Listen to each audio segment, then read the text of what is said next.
What's up guys, Brad here, down in the Keys with Rygo and Kristen this week, filming some new content for the YouTube channel. And today I have a video for you guys on how to upgrade your late back roll from the previous video we did and kind of bring it to a new level and one step closer to being able to do a late back roll with a kite loop.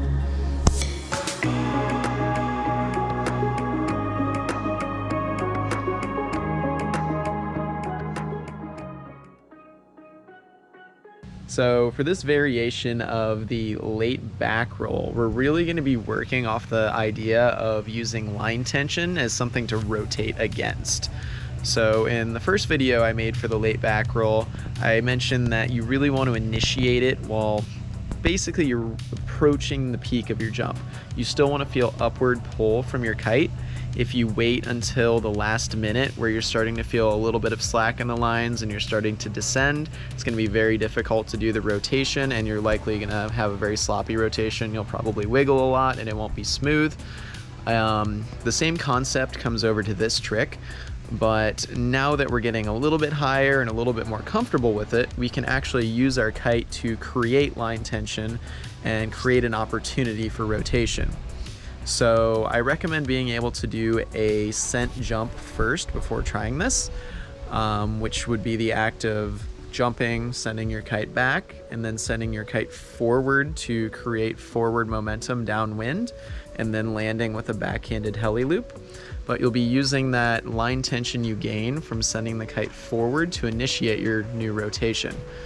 So when you jump up into the air, you'll approach the peak of your jump, and then you'll be able to start pulling on your front hand.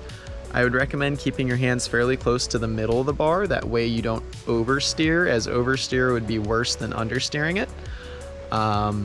From there you can steer your kite forward, and just as you initiate that pull on your hand and feel line tension incoming is when you'll want to lift your leg and initiate your backside rotation.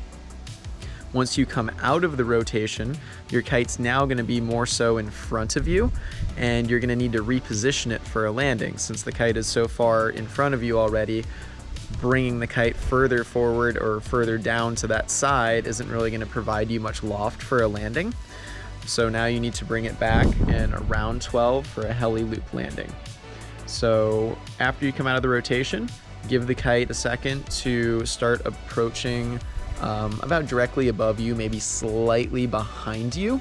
That way when the kite does its heli loop, it will arc above your head and create upwards lift, where if you initiate it too early and the kite loops more so in front of you, you won't get as much loft and you'll get more horizontal pull, which isn't the most desirable for a soft landing.